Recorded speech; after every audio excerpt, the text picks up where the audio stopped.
스포츠 엑스파일의 초동철입니다. 지난 2월 25일에 스포츠 여론조사가 있었습니다. 리얼미터. 우리 컨택트 민주주의하고 스포츠 엑스파일이 공동 주체가 되어가지고요.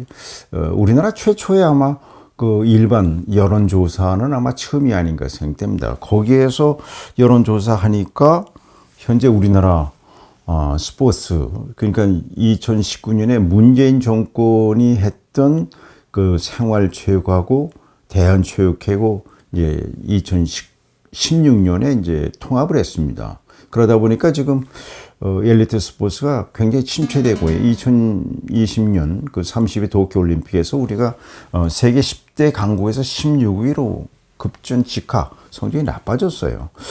그래서 여론조사 해보니까 국민들이 거의 다가 아니라 반 이상이 이 엘리트 스포츠를 살려야 된다. 이런 조사 결과가 나왔습니다. 그래서 우리나라 선수촌장도 했고 대한축구 사무총장도 했고 배드민턴 국가대표 감독을 지냈던 김봉섭 선수촌장 겸 전 사무총장을 전화 연결해서 여러 가지 여론조사에 나타난 것을 가지고 얘기를 들어보도록 하겠습니다. 여보세요? 여보세요? 아이고, 수고 많습니다. 김봉수 총장님. 요즘 어떻게 지내세요, 그래?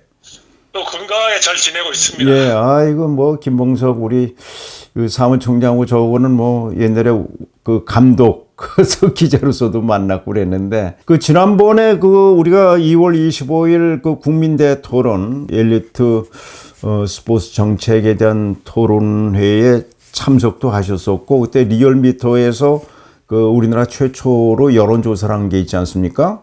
네. 그때 나온 걸 보면은 엘리트 스포츠를 좀 더 이 체육회가 국가에서 예산도 지원도 하고 엘리트 스포츠에 대해서 더 육성을 했는데 이렇게 나오지 않았습니까? 네. 그런 거에 대해서 어떻게 생각하세요? 지금 우리나라의 스포츠의 현실이 네네. 우리 국민들의 엘리트 스포츠를 보는 눈높이가 굉장히 높아졌지 않습니까? 아, 그럼요. 네. 올림픽도 봤죠. 월드컵 4강의 극적인 장면도 봤죠. 네네. 모든 그런 스포츠의 최고의 승부를 다 봐왔기 때문에 네네. 지금 현 시점에서는 어지간한 그런 명승부가 아니고는 우리 국민들 눈높이에 안 와닿습니다. 네네. 예를 들자면 양궁이 무슨 월드컵 대회 가서 금메달을 땄다. 예. 사실 뉴스거리가 별로 안 돼요, 지금은. 네네. 네. 그래요, 예. 가령 예를 들자면 축구 국가대표팀이 월드컵 예선을 나가지 못하고 예선 탈락했다. 이렇게 되는 것이 이제 뉴스거리가 될 정도로 국민들의 이제 관심과 눈높이가 높아졌는데. 네네. 지금 가까운 나라의 중국만 보면 말이죠. 중국, 예. 네. 시진핑 국가주석이 직접 나서서 이 중국 축구를 갖다가 경기력을 높여보려고 굉장히 노력을 많이 하고 있지 않습니까? 예. 근데 지금 안 되고 있어요. 네네. 엘리트 스포츠라는 거는 한번 경기력이 떨어지면 네네. 다시 경기력을 회복시키고 다시 그 수준에 올라오려면 엄청난 시간이 필요합니다. 네네네. 우리 현재 시점에서 우리나라의 엘리트 스포츠가 많이 지금 저하되고 있는데, 네네. 지금이라도 늦지 않았으니까, 정부에서 적극적인 관심을 가지고, 예산을 많이 줘야 됩니다. 예산이 있어야죠. 돈이 있어야죠. 예산을 쓰면 되죠. 옛날에 스포츠하고 지금은 다릅니다. 지금은 투자를 하지 않으면 스포츠에 좋은 선수가 나올 수가 없어요. 네네네. 그래서 제 생각으로는 제가 선수촌장도 하면서 국가대표 선수들을 지원과 관리도 해봤고, 대한체육회 사무총장으로서 대한체육회 살림살이도 해본 경험으로 봤을 때, 우리나라의 체육 예산이 우리 순수 정부 예산의 1%는 돼야 됩니다. 그 정도는 돼야만이 우리 엘리트 스포츠가 아직 저 세계 네. 10강 수준에서 계속 더 유지가 될 수 있지. 그렇지 않으면 계속 내리막길을 걸어서 네. 이렇게 생각해 보십시오. 올림픽 가서 메달 하나도 못 땄다. 금메달 하나도 못 땄다. 이런 걸 상상했을 때 우리 국민들 사기가 어떻게 되겠습니까? 아, 그럼요. 지금 우리나라 스포츠 예산이 얼마나 돼요, 전체? 지금 대한체육회에서는 한 4천억 정도 되죠. 네, 맞아요. 4천억 정도 됩니다. 네. 네. 근데 우리나라의 지금 문화 분야의 예산은 그 정부 예산의 1%가 넘거든요. 아, 그래요. 근데 우리 체육이 왜 그렇게 예. 예산을 갖다가 확보를 하지 못하느냐. 네, 네. 이게 이제 문제가 되는 것 같고요. 네. 그리고 물론 뭐 얘기하기 쉽게 뭐 삶의 질을 향상시키기 위해서 뭐 이제는 뭐 메달 따는 것보다는 뭐 참가하는 데 생활체육 위주로 해야 된다. 예. 이렇게 이제 이론적인 얘기를 많이 하는데 네. 생활체육이 활성화되려면 네. 국가대표 선수나 엘리트 스포츠 선수들이 세계대회에서 올림픽에서 좋은 성적을 내므로 해서 더 많이 하죠. 동기부여가 됩니다. 맞아요. 그건 사실이에요. 그래서 일반 국민들도 나도 이 운동 한번 그럼요. 해봐야 되겠다. 예. 이래서 생활체육이 더 발전하는 거거든요. 맞아요. 예. 네, 그래서 좀 더 정부에서 이제 관심 가지고 네네. 그다음에 이제 그 체육을 전공하고 체육을 다루는 예. 단체에서 예. 좀 더 운영의 효율성을 좀 갖추고 뒷바라지를 한다면은 네.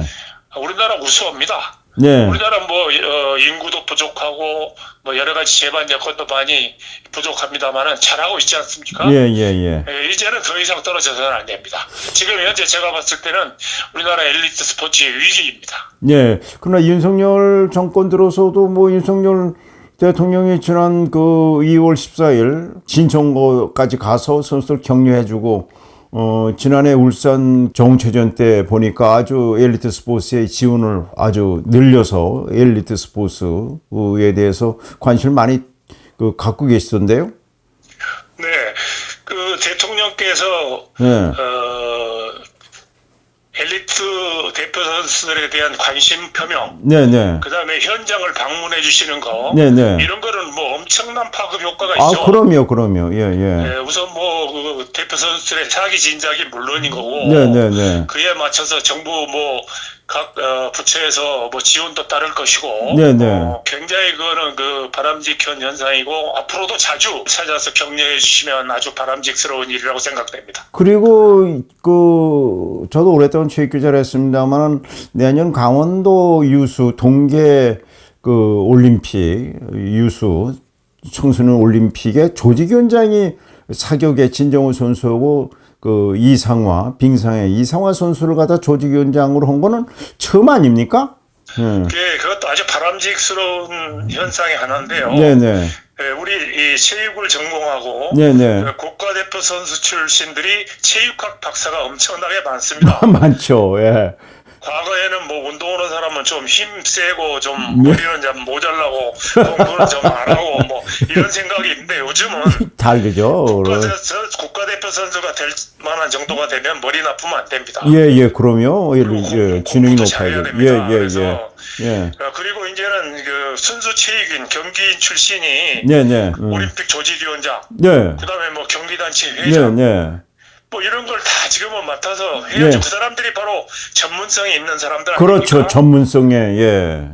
그래서 이번에 진종호 위원장, 이상화 위원장 발탁한 것은 아주 잘한 일이라고 생각이 됩니다. 저도 참 이번에는 정말 윤석열 정부에 아주 박수를 보내주고 싶고요. 그리고 지난번 리얼미터에서 나타난 것이 이제 대한체육회 안에 생활체육이 2016년에 통합이 됐단 말이죠. 그때 뭐 반대도 있고 그랬었는데 그러다 보니까 지금 여론조사를 보면은 그걸 분리해라 이렇게 얘기 나왔던데 그거 어떻게 생각하세요?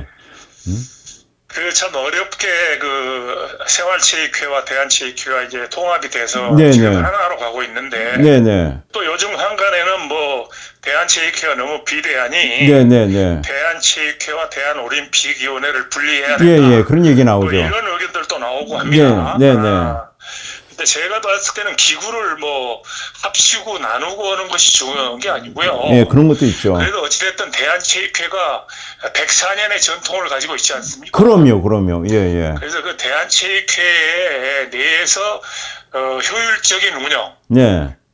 뭐 엘리트 체육, 생활체육, 네. 학교체육. 네. 그 요즘은 노령화 시대에서 노인체육도 관심을 둬야 됩니다. 그것도 생활체육에 들어가겠죠. 예, 예, 예, 예. 우리나라의 의료비의 그 예, 전력을 예. 위해서. 그럼요. 예, 예. 그래서 현 기구 내에서 네. 어떻게 효율적으로 운영을 할 것이냐 이거를 연구를 하는 게 좋겠고요. 네. 그 다음에 하나 더 덧붙여서 말씀드린다면 네. 각 분야별로 각 종목별로 다수의 경험을 가진 체육인들이 많이 있지 않습니까? 아유, 그럼요. 예, 전문성을 가진 체육인들한테 많은 자문을 좀 구해라. 맞아요. 그게 제일 중요하죠. 예, 예. 이게 굉장히 중요합니다. 네. 뭐 최근에 일로는 뭐 축구협회 대표팀 우리 축구 감독을 예. 외국인 기술위원장이 뭐 예. 뽑는다. 예. 근데 제 개인 의견으로는 뭐 예. 국내 감독을 뽑든 뭐 외국인 감독을 뽑든 네. 뭐 우수하고 훌륭한 사람을 뽑으면 되는데 네. 왜 우리나라 대표팀 감독을 뽑는데 외국인 위원장이 그걸 뽑아야 되느냐? 네. 우리나라에 그러게. 그렇게 뭐 축구의 전문성을 가진 사람들이 없습니까? 네. 그런 거는 내가 봤을 때는 조금 잘못된 것 같아요. 아, 그래요. 참, 네. 제가 보기엔. 예, 예. 자, 제가 보기에는 그래도 전문성의 중요성을 우리가 이제 104년의 역사가 있기 때문에, 우리 김봉석 이 총장님 수고하셨습니다. 네네. 들어가세요. 전 선수촌 촌장이었고요. 대한체육회 사무총장, 또 배드민턴 감독을 지냈던 김봉석 총장하고 얘기를 나눴습니다만, 우리나라가 104년의 역사입니다. 우리나라가 뭐 어떤 나라입니까? 우리가 88년 서울올림픽, 한일 월드컵으로 우리 세계화 되지 않았습니까? 전 세계가 그 전까지만 해도요, 우리나라를 잘 몰랐어요. 그런 점에서 스포츠, 윤석열 대통령도 진천 선수촌에 가가지고 스포츠가 우리나라 여러 가지 이 발전하는데 기폭제가 될 것이다. 이렇게 얘기를 했기 때문에 이제 전문성이 굉장히 중요하지 않아 생각됩니다. 좀 김봉석 촌장이 얘기했습니다만은 내년 강원도에서 유수 동계 올림픽이 열립니다. 강릉, 평창, 정선 이 횡성 이런데 네 군데에서 1월 19일부터 2월 1일까지 약 70개국에 한 2,000명의 선수가 오게 돼 있는데 거기에 조직위원장이 사격의 진정호, 그다음에 이상화, 그 2010년 밴쿠버 동계올림픽과 2010년 소치 동계올림픽 여자 스피드스케이팅 500m에서 금메달 땄잖아요.